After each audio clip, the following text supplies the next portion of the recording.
let's begin. So the review. This is the third book, and what an absolute finale. I'm fresh from rereading this book. It's a great setup with pacing that doesn't slow things down without a purpose.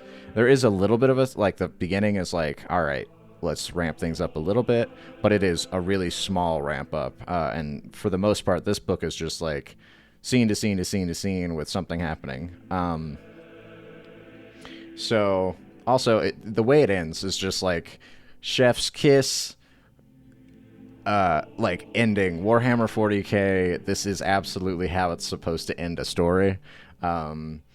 Because I don't know, I'm just a sucker for those classic 40K endings. And if you want to know what I mean, then you're just going to have to read it, because even like the lore tubers, they don't really actually cover the actual ending, just the lore, like the juicy lore tidbits about the throne failing in a century or less, unless something is actually like done about it. So that's not even a spoiler. If you're a fan of Warhammer and you follow like any lore tuber at all in the past like 2 years, you've definitely already heard this. So I'm very comfortable just talking about it. There's more to this book than just that bit of detail. I do have to say that, just because that is like everyone's takeaway, because that's like the most clickbaity thing about this book. It's like, oh my god, the throne's failing. Whoa, must tell all and get the clicks. But yeah, so there's Custodes and there's Dark Eldar in the same room, which is like, what? I mean, we haven't seen. Yeah, anyway, they're in the same room. It's great. You've got my attention. They don't have the same flair or personality brought out in them, and I'm talking about the Dark Eldar, like an author like Mike Brooks can do. Because like if you've read Big Daka, yes, that is some Dark Eldar energy. But it's still a good new perspective to see. This is the third book in the series, and as far as I know, having done absolutely no research but still speaking with confidence, this is the last book in the series. It feels like it too, with a lot of threads being tied by the time the book actually closes itself up. The action is pretty non-stop all the way through, with characters moving seamlessly from scene to scene without much in the way of like actual downtime. So, like literally and pacing wise, like in more ways than one, these characters are like exhausted by the end of this book. I will say that with the increased pace, there's a lack of that sheer 40K immersion. There's just not enough time. Raw, uncut, like 40K hit, then it's missing like the pure stuff. But this is a bit of a nitpick at the end of the day, and not a real actual condemnation of the story itself. So the plot is definitely not contrived, and it doesn't feel forced either. The events are a natural progression that kind of build on each other, and have actually been building for like all three books. Like a lot of the reactions and the progression of like the different factions kind of going at each other, and like the climbacks, like make a lot of sense. You're like, oh, and going back and rereading again, I'm like, oh, so that's what the ships were there for, and that's where the Palatine Sentinels came from, and that jazz. So yeah, even when the Custodes end up getting involved, because they do, because, you know, Custodes and Dark Eldar, so the Custodes have to actually get there at some point. It feels less like an Ex Machina moment, and more like a, I'm surprised you actually didn't show up earlier kind of feeling, because I was like, all right, well, what took you guys so long? Like, don't you guys have some watchers, some eyes like everywhere? But anyway, as always, if you're wanting like a should you read it or not from me, it's a yes. It still is a yes. I've been recommended that the next book I should do is one that I'm not so like on board with, just so you guys can kind of get like a more, I guess, since it's 5 videos in a row of just me being like, this is great, Warhammer.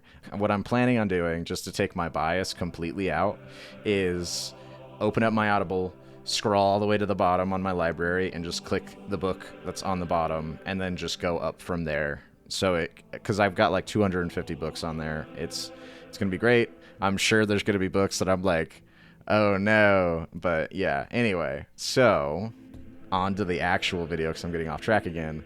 Next up, character analysis. So by now, all you guys should be actually like very familiar with the names. There's not a lot of new ones. Probably notably, there's a character named Zyges that comes in, and then there's a name that you should be familiar with, the High Lord, sitting inquisitorial representative Arx. She has a couple of scenes, but that shouldn't like throw you off, especially if you've read Chris Wright's Guardians of the Throne series, because there's just reprising characters from other series that show up, and it's like, well, I mean, it is Terra, and she's stationed on Terra, and she's a High Lord, and with what's going on, that kind of makes sense. But for the most part, you get the same crew. You get Spinoza, you get Crowell, you get Nier, you get Anila, Arunian, Hegane, Revis. You get all the all them coming back. So yeah, so Spinoza, speaking of, is still here, and arguably not like actually an interrogator anymore. She still holds that rank, right? But she has so much more face time in this book. She has so much authority. She has so much agency and confidence in her own capabilities that she's practically like, you might as well just give her the rosette right now, right?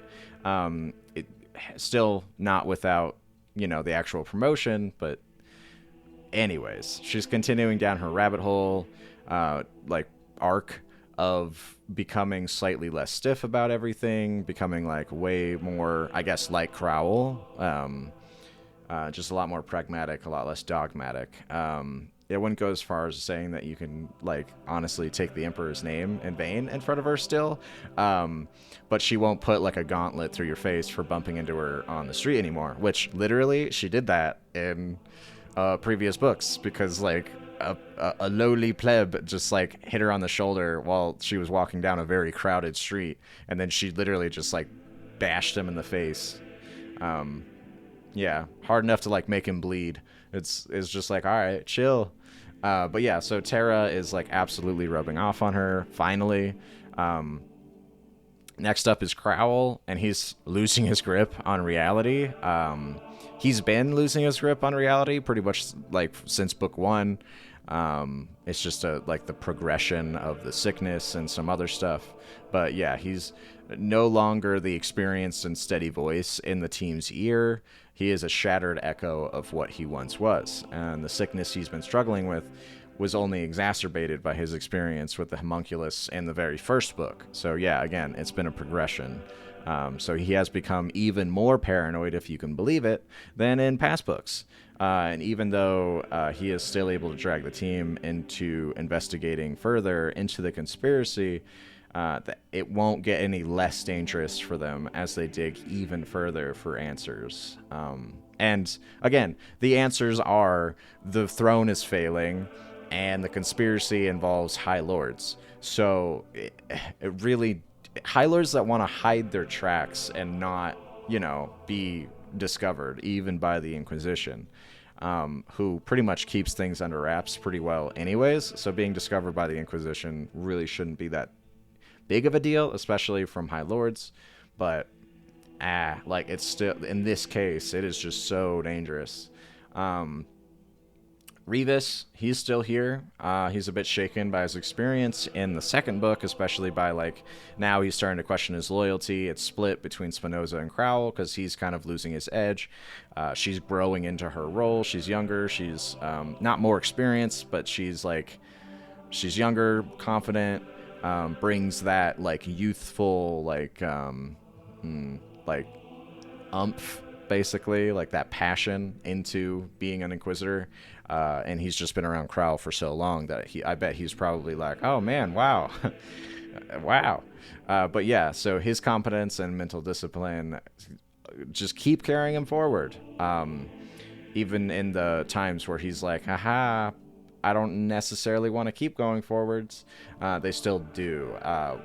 Also, Nier and him get just a little bit more closer. Never gets to the point where it's an actual romance, but you can tell that if this was a different genre or a different book series, or just not related to 40K at all, it would have become that. But for now, it stays friends. You can just see that spark forming. But anyways, speaking of the Feral World Assassin, she's not blending well with Spinoza. Large portions of this book is going to be her and Spinoza actually butting heads. So yeah, no, who would have thought that two highly trained individuals with like equally as blunt of a worldview wouldn't mix well? That never happens. Um, she's still just a flat a character as ever, but still not an insult. Her character is just not going to develop. It's great. Her place in the story has diminished a bit, but she still does have a place. And then Hegane, Arunian, Gorgias, they're there. Hegane specifically, and Anila, not really. But surprisingly, Arunian and Gorgias, they have weirdly big and expanded roles. Not huge. Again, nobody in this has a big one because like the story and like the pace kind of takes precedent. So nobody's like particularly fleshed out. So like relative to all the other characters, I would say that Arunian and Gorgias do get a surprising amount of face time throughout this book. So, as far as the summary goes, so it's called the Dark City. You know what that means. We're headed to Camorra. So after some extensive, Terra investigation and then going in space for a little bit, they will end up in the Dark City. You might ask why, and that's a very good question, but I definitely suggest actually reading the book. Also, I'll kind of touch on it a little bit more in the expanded thoughts sections, but anyways, since we're headed to Camorra, I got really excited because like any excuse I can get to get a peek behind the curtain for the Dark Eldar, I'll definitely take. Maybe not personally, but like as long as I'm reading about it, that's great. This will be the smallest summary I'll write probably, because it's just such a simple story. It's not badly written, but it is an incredibly simple story. It's like go find your Inquisitor. Hey, look, he's in Camorra. Hey, look, he's not actually anyway. So the team is led for the majority of the book by Spinoza, to make it their purpose to track down Crowell, because he just disappeared at the end of the second book, and she's doing it out of like a sense of duty to him, but also because the truths that he must have, like in regards to the conspiracy, that has been central to everyone's life for like more than a year now in the book's time, that she's just like, we need to find him. He's got the answers. He's also our boss, and he's been good to us. So let's do this thing. But yeah, so the first half is literally the team following up on various leads to see if they can get a clue as to where Crowell went. And as tedious as you think that would be, it's actually pretty fun. And as a added spice, Spinoza is dodging other curious parties tasked to like bring her in. So like each bit of the team that kind of they split off from each other to cover more ground. Nier runs into some trouble, and then Revis runs into some trouble. Hegane, like all of the team kind of runs into their own bits of trouble, and it all kind of comes to a head at the same time when they come to a meeting spot. But so through lots of persistence and a fair amount of detective work, they do eventually find their way to Camorra, though the finale is actually extremely well worth the wait. This book does not outstay its welcome either. Like, it knows it's the end, it knows how to tie off some stuff, and then when it ends, it's over. Like, credits roll, thanks for watching, hope you enjoyed the show. Like, it's a great send off to characters that knew what they were about. Chris Strait knew like why he was kind of putting this story together, and then it ends in that like classic 40K. Like, if you don't like bad endings and like hopeless, futile endings, then this is not the story for you. Like, this is maybe just look a lore tuber up and see if they can cover a little bit more about the book than I am. But yeah, this book doesn't end particularly well for pretty much anybody involved. But yeah, so who is the book for? Where the other two books were for the veteran 40K reader, I think that this one, I can safely say, is oddly not going to be mystifying to like anyone new to the setting. There's just not as much it's such a simple story. There's not as much happening.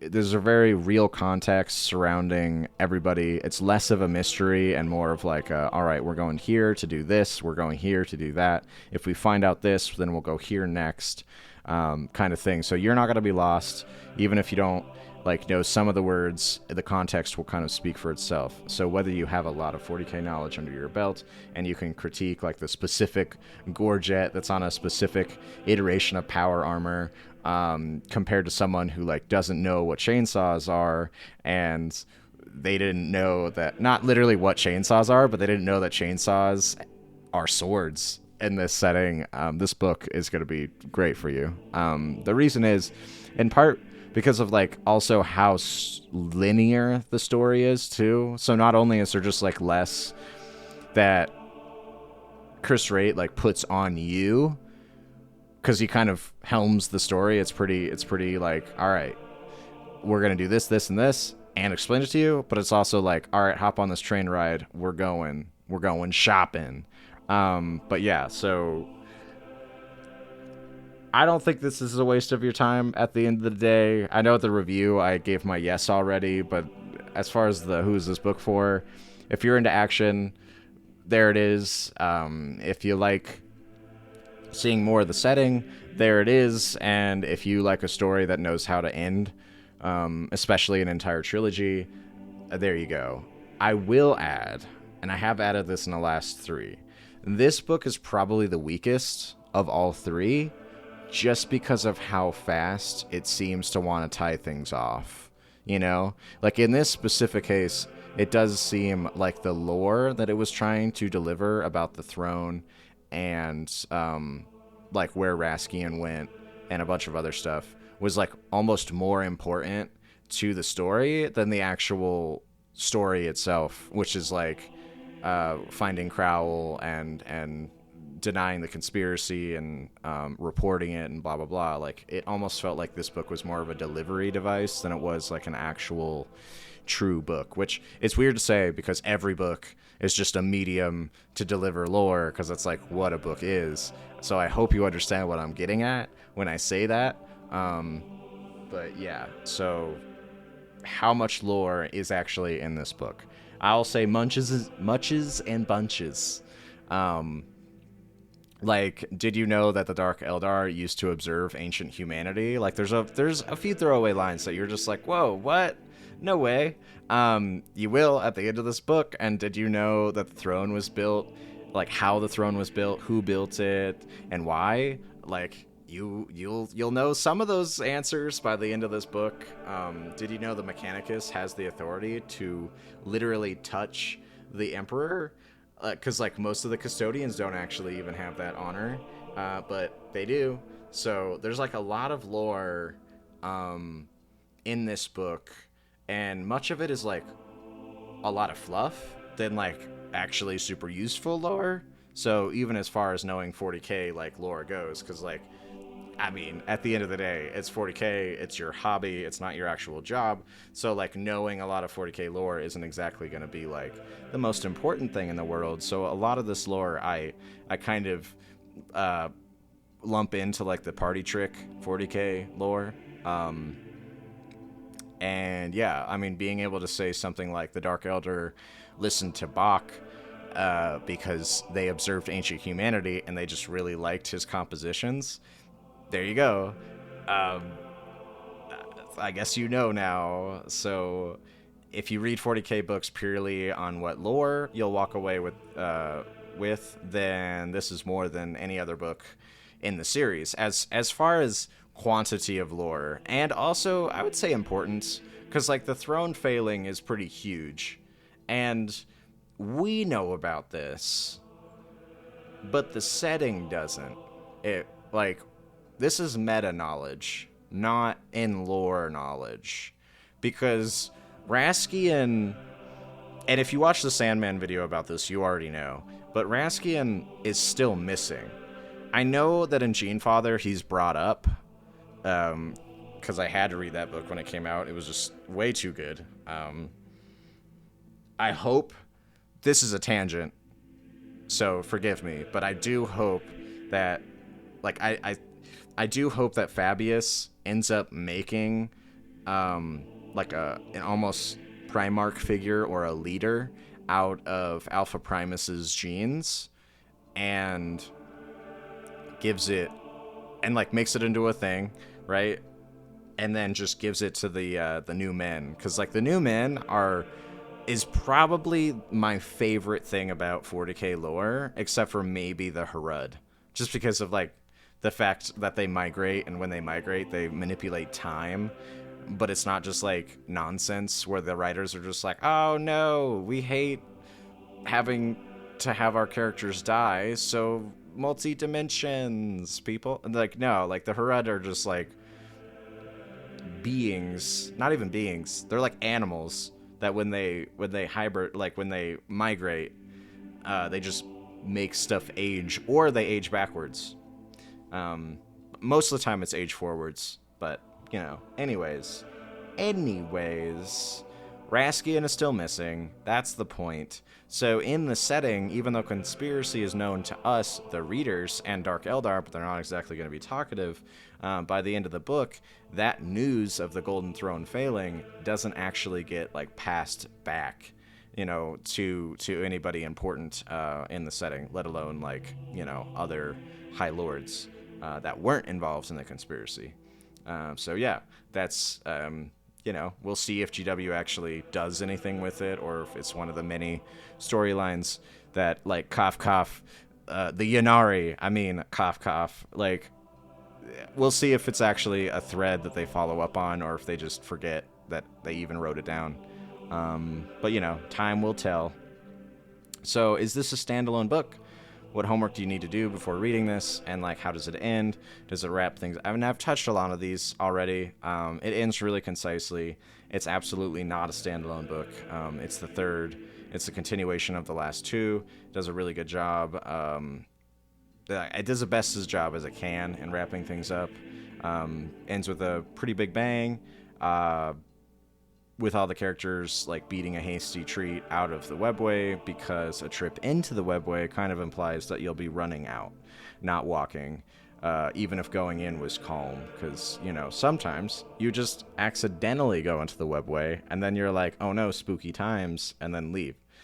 So as far as loose ends go, like, honestly, it ends really rock solid, right, for us, the readers, but the actual ending in a diegetic way, the whole book ends as a loose end. I mean, the Inquisition literally relabels the investigation into this whole thing as the Frank Inquest, because if you don't remember, in the second book, Leops Frank, who was the sitting High Lord that kind of helmed the Astronomicon,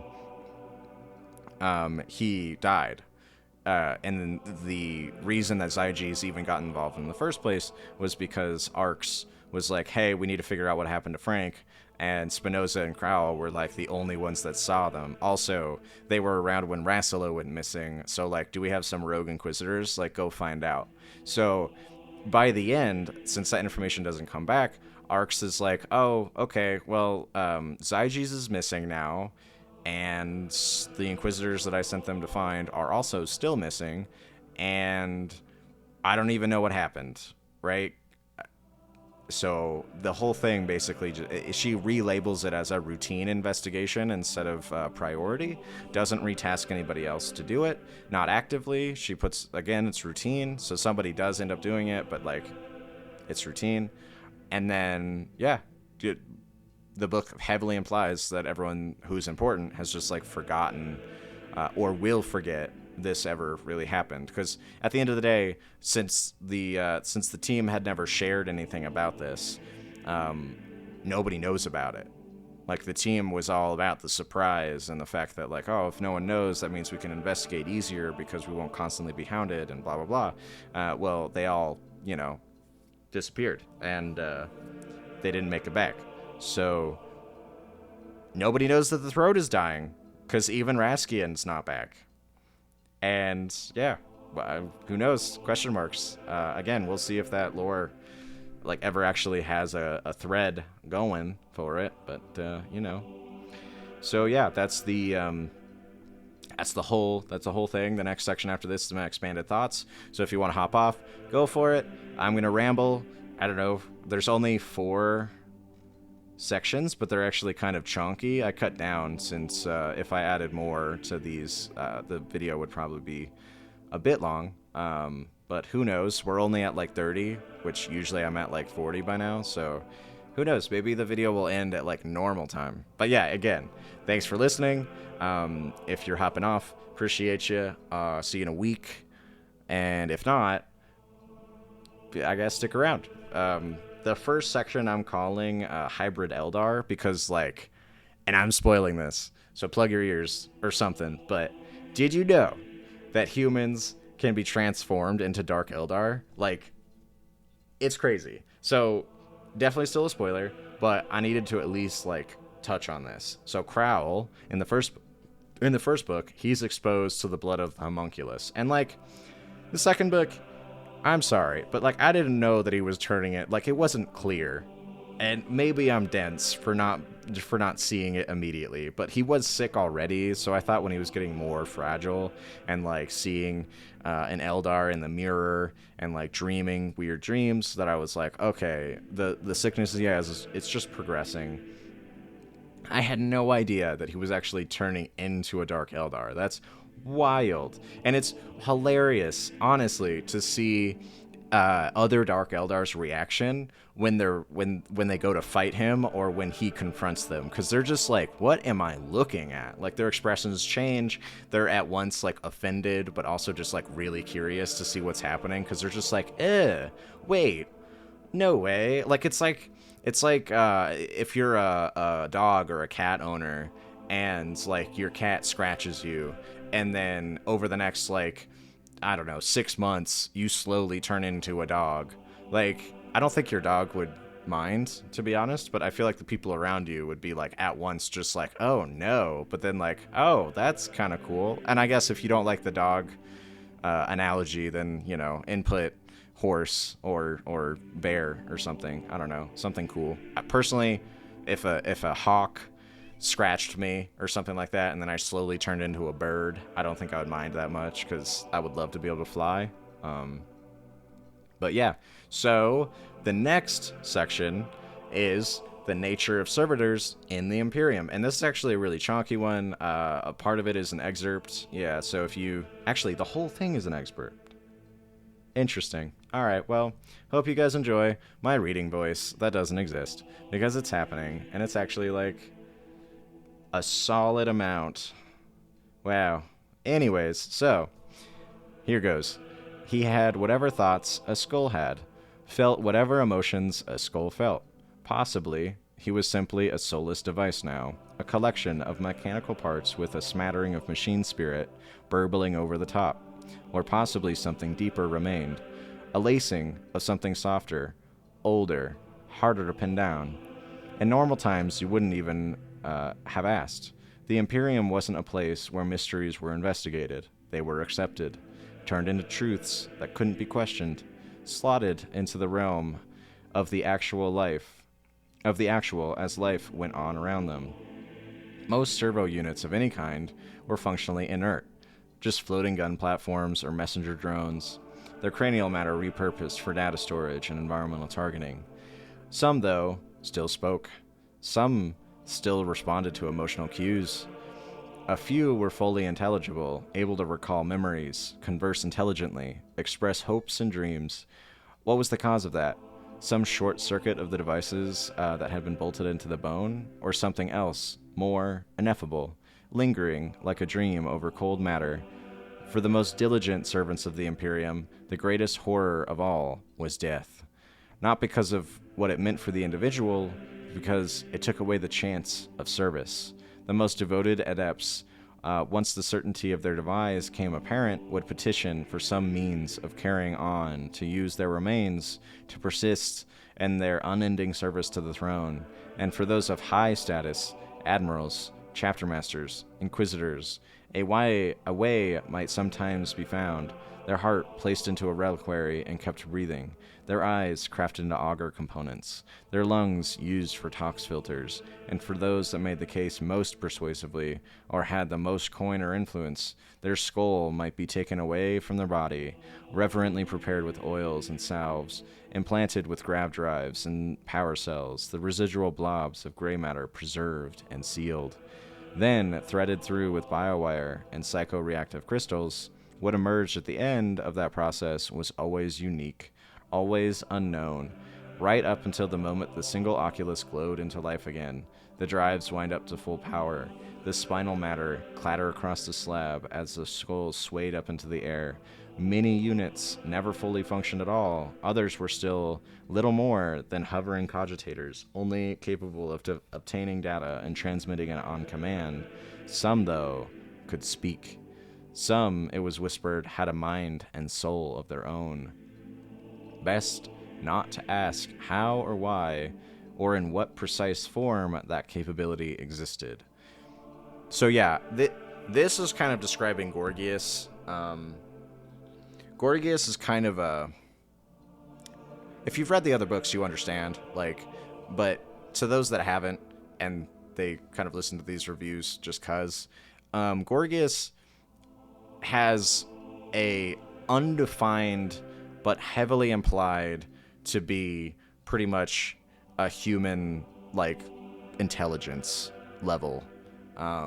He's extremely useful. He's very outspoken. He doesn't speak in, actual English words, but he does say what he's thinking. And he does think, which is, really strange for a servo skull to do, because generally servitors and servo skulls kind of do their own thing. They're essentially just, robots, because they've been lobotomized. So they have the neural pathways that they need. They have a lot of other alterations done, obviously. I mean, it's the Imperium. If you've played Darktide, you've seen, the Medicae robots. Those are people. And if you've read a lot of the books, then you know that, people can be converted into some pretty weird stuff. I mean, doors. You'll have, eyeballs be, cameras and stuff like that. If they ever do end up making a Warhammer live action, and they don't make it basically rated infinity for mature, I don't really know how they're gonna do it, because there's a few things that I think stand in the way of making a live action kind of.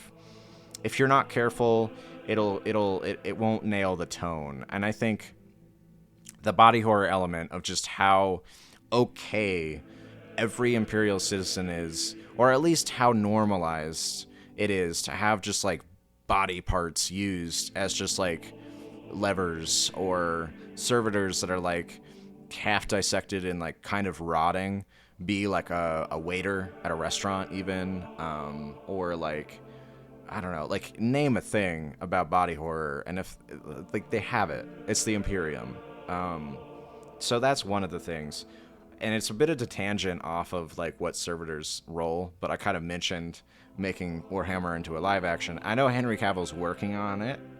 I'm excited to see what happens with it. I'm not super hopeful. It may sound super jaded of me to say, but I don't know. If they aren't really careful, and if they don't pay attention to the tone, the theme, and stay consistent with kind of not the lore, because I'm not that fixated on things staying the same and but they didn't do this right, because where's the continuity? It's more along the lines of it needs to feel like Warhammer. I need to watch this and come out being man, every character was just brutalized. I get it. This, not every single Warhammer book is about hardship and everyone dying at the end, but there's an essence of just grim dark. We hope something will get better, but it's a lowercase h, as Dan Abnett likes to say. There's not a capital H hope left. There's a little lowercase h that everybody kind of hangs on to and they fight for, but there isn't an obvious capital H. And even when there is, it usually comes with like some pretty severe trade-offs, right? Like even Gilliman, he's back, but do we really, really, really know his intentions? Are we totally in the know of like who he's actually loyal to? Because like in the Dark Imperium books, he consistently rejects the Emperor as his dad. When he gets the news from Matthew that like, hey, the Emperor's waking up, your dad needs you, he's like, ah, man, I don't want him waking up. And lastly, like when he's asked like, are you faithful, he's basically asked like, hey, are you faithful to the Emperor?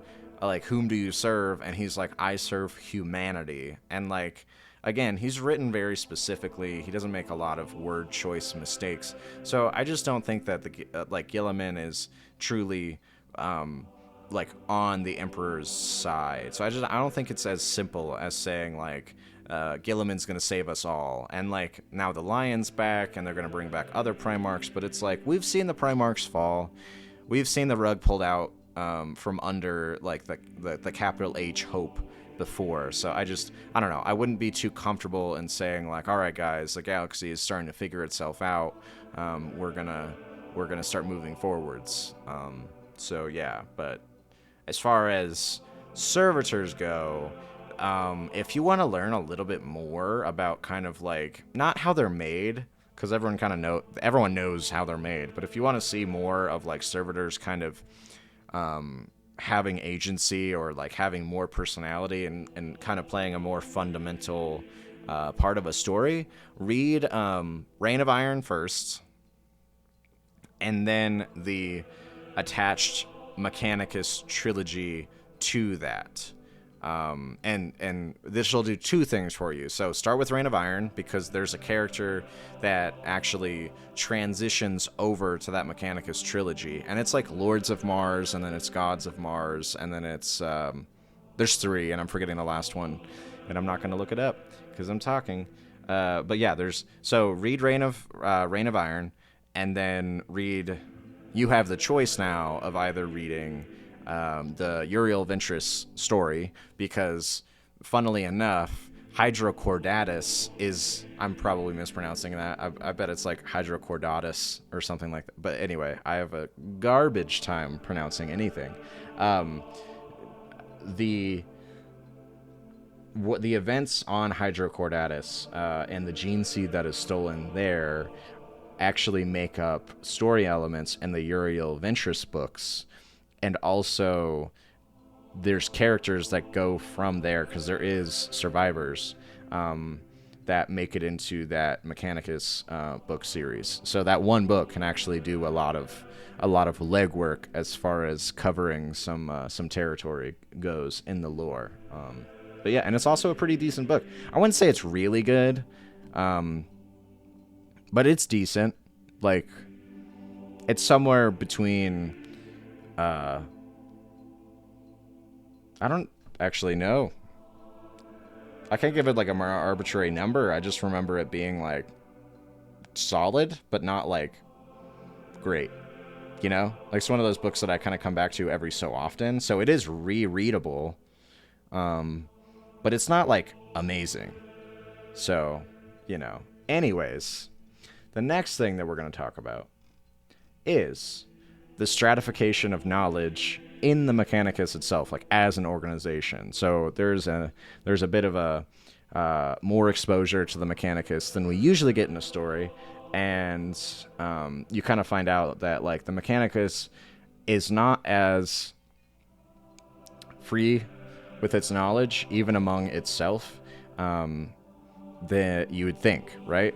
So the Mechanicus actually intentionally keeps information away from not just other arms of the Imperium, which they do, but from others in the Mechanicus as well. And people who like have read a ton of books are probably like, you know, giving me the side eye, like, yes, why are you saying that like it's new news? But it's just like being reminded of that every so often is like, but why though? I mean, it sort of makes sense, kind of, if you don't think about it, but like if you do think about it, it's like, what are you guys doing? So knowledge, it's it's coveted within its organization just as much for like defensive as it is for like prideful reasons. And to kind of expand on that, within the mechanicus there's divisions on like how knowledge is disseminated, like so who gets what knowledge is disseminated, why, how much, and how in depth that knowledge is actually going in on, and also telling people like what this knowledge actually was for originally, because you might just get a schematic of something random, get really good at building it, but then not actually know what you're building. But yeah, so it creates like a stratification within the mechanicus that expresses itself both hierarchically and also in just like their technical skill.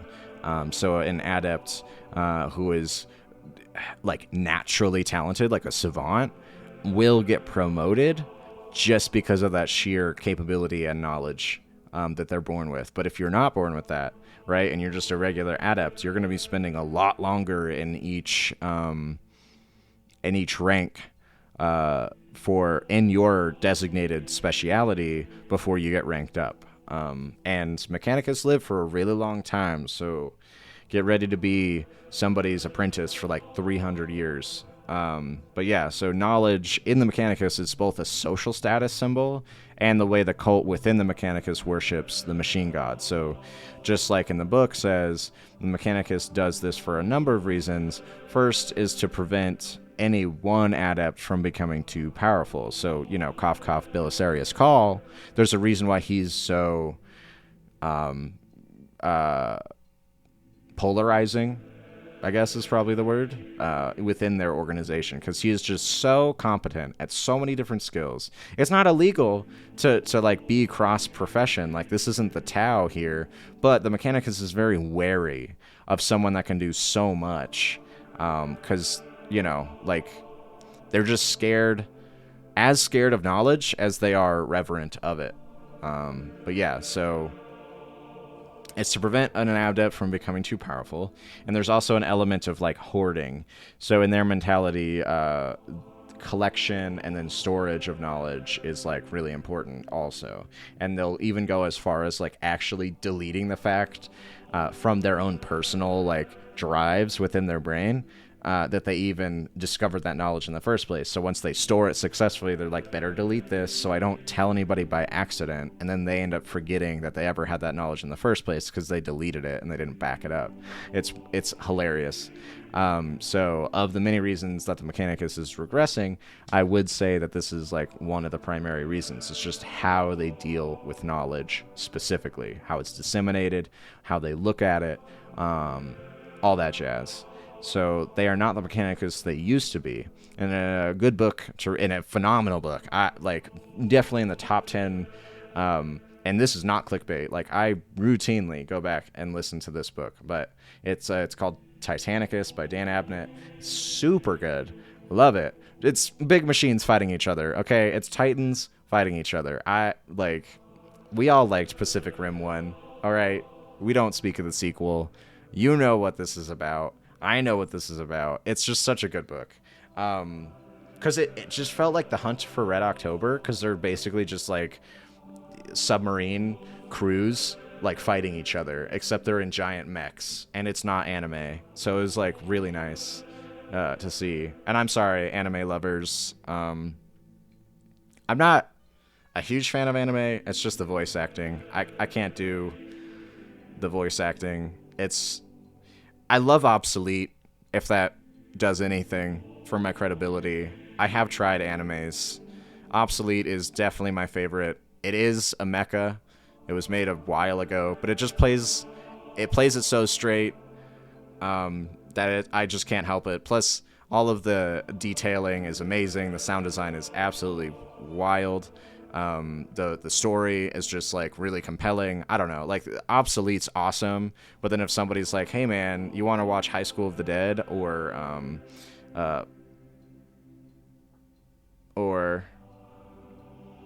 Bleach or Full Metal Alchemist or Avatar The Last Airbender, which I get it, Avatar's a Western, so it's not technically an anime.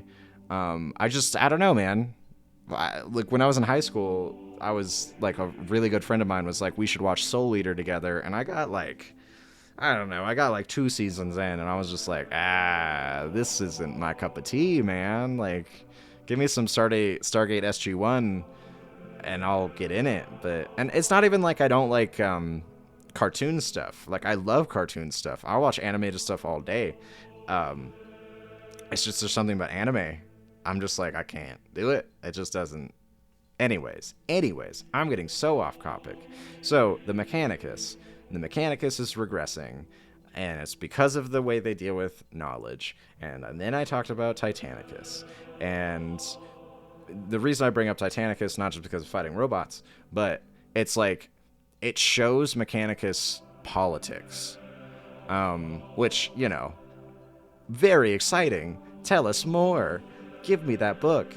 Like, yeah, I get it. Politics isn't like a huge draw. It's just for me right now, that is, because, I don't know, because. So tack on the fact that they don't innovate, because knowledge to them is better found than like reinvented. And then the nail in the coffin, because like a lot of that's bad, but the real nail in the coffin is like losing Forge Worlds. Read Brutal Cunning. It's amazing. It's so great. I love it. A squig named Princess, because they destroyed a Titan and the orc couldn't read, so he thought Princeps actually meant princess. Oh my god, it's just so, I love it. So yeah, when the Mechanicus lose a Forge World, the best way I like to think about it is when like the Library of Alexandria caught on fire and the world lost like a ton of cumulative knowledge at the time, because the Library of Alexandria was just chock full, you know, of just decades and decades and decades worth of like human knowledge. And when it got burned down, it's not like they backed up those files. Like, they just burned down. So, in the same vein, for Warhammer, the equivalent of burning down a library is burning down a Forge World. Because Forge Worlds, the Mechanicus, they are the smart boys for the Imperium. The Imperium doesn't, unless you're counting Terra, I guess, and maybe some, like, random planets that have like an STC on it that are just like still hidden away or whatever. But like, to the Imperium proper, Forge Worlds act as like repositories of knowledge. And to bring it back to Brutal Cunning, one of the plot lines and reasons why they didn't want to fight in the war was just like, hey man, we have to save the knowledge. Like, we can't fight for all it's worth, and we can't like end up irradiating the planet, because we need to get the data out of here. So yeah, like in the case of the Mechanicus specifically, since they don't innovate, they don't research, and they don't try and progress, the knowledge that they find and discover, if it gets destroyed, then it's gone. Like, it's gone. It's not coming back. So yeah, I think if given enough time, I do think that the Mechanicus would end up ceasing to be. They just couldn't hold the charade up anymore, and the Mechanicus would literally just get dumped by the Imperium, essentially, and the Imperium would just start producing for itself. Like, once it saw behind the fact that the Mechanicus just straight up couldn't do it anymore. But I don't think we're going to get to that point. I do believe that things are going to come, the end times or something like that, some huge shift in the status quo is going to happen in universe in the next like 200 or 300 years. But I think that in the meta, for us on the outside reading these books, it's still going to be another like 20 or 30 years of us reading kind of the status quo, which, you know, it's fine with me. And the last one is Curious Eyes, and I just wanted to say the Dark Eldar apparently have been keeping an eye on humanity for the duration of their history. So there's a meeting between Crowl and the homunculus that he saw in the first one. Joke's on you if you thought he was dead. JK, he's actually still alive, because Dark Eldar can kind of come back whenever the hell they want. Even if they just have one single drop of their blood, they can come back. So some key things to note here is that the homunculus, this information is like when he says I've been watching your like you and your species, he seems to like actually lament the what humanity has lost in like the long march of time since its ancient like pre-age of strife days. And I think from an out of setting context, it makes a lot of sense comparing the two species' like rise and fall. The Eldar ruled the galaxy singularly for a really long time, and at their height, they were amazing. And then there's an aspect of Warhammer that is about that cycle of empire and species. So, like the Necron tier, they had their day, they were crushing it, and then they fell the moment that they became the Necron.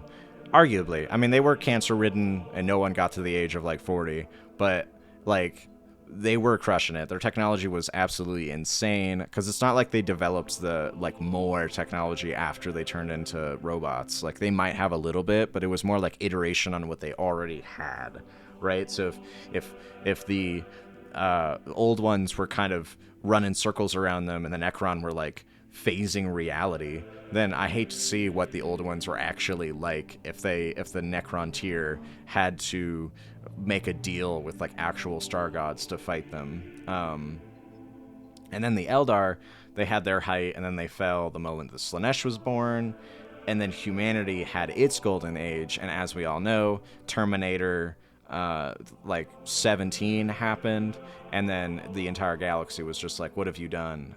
Why did you wake Skynet up? And yeah, so I would say the Tau, like side note, I would say the Tau are the next up to claim a spot of prominence, but truly, truly, truly, from the depths of my heart, as much as I love them, and I've read a lot of their books, and I think all of their books, to be honest, and I really like the storyline they have going. I just don't think that they're there. I don't think they're big enough. I think that their empire is already showing cracks that are really similar to the Horus Heresy. I think that the bigger they grow, the more fragile that empire is going to get, especially because they don't have psychic access, which, like, great, you can't be possessed, but also you're going to get pounced on by everything else that can. So yeah, I just don't see a lot of true galaxy potential if they stay small and they stay in their own corner and they just kind of do their own thing. I think they'll last for a really long time, but I do think that like the moment they present like a real actual threat, the Imperium is just gonna like steamroll them. Or like honestly, it just takes one really big tendril of like a hive fleet or a big Wa to just wipe them out. So I don't know. I don't think that that's their future. My internal hope is that Fabius Bile's new men are the incumbents. I just like, that would be so cool and a huge payoff for the Fabius Bile trilogy. I was surprised in like the best way possible when during Genefather the new men got brought up, not just once but like a few times. Like it wasn't just in passing, it was brought up several times, and it was made very clear that these guys are out there. They've more than just held on. There's like multiple planets of them, and like just like if you read the Fabius Bile trilogy, you'll see new men right being created in their like proto form, because at this point with this book that I'm talking about, the new men have been around for like hundreds of years, right? So they've had a long time to kind of grow, develop, and blah, blah, blah. But in the time of the trilogy, even when these new men were still being kind of worked on, they were hunting Space Marines in full power. Like the new men themselves were not in power armor, right? And they would just make Space Marines disappear to sharpen their skills. It was just, oh my God. Like, what? Also, I don't want to say the word pure in this way, but like Fabius Bile made them so that like they aren't able to be like taken advantage of by the warp. They're incredibly resistant to suggestion from the warp. They're extremely egalitarian. I mean, when you have, at this point, one of them can body a Space Marine, it's great. Like, I'm so stoked if they ever actually bring the new men into the setting proper and give them like a really good book and have it like an actual good author and not like, I don't know, one of the new ones. Like, not that I'm not throwing shade. It's just like I want somebody with a lot of prowess to write a debut, because like it is a shame that the Leagues of Votan got written their first book in like and the narrator wasn't that great. Like I'll do the book eventually, but man, I don't know if the new men get a book like that. R.I.P. man. But anyway,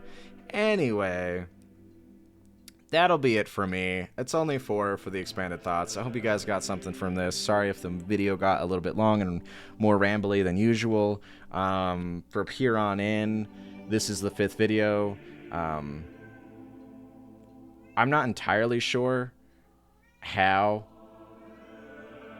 I'm gonna like do it when it comes to scheduling, but I'm thinking 1 week, maybe 2 in between, and then I'll let you guys know in the comments below. I'll pin a comment that says like, all right, this is the book that we're doing next. But yeah, so anyway, see you around.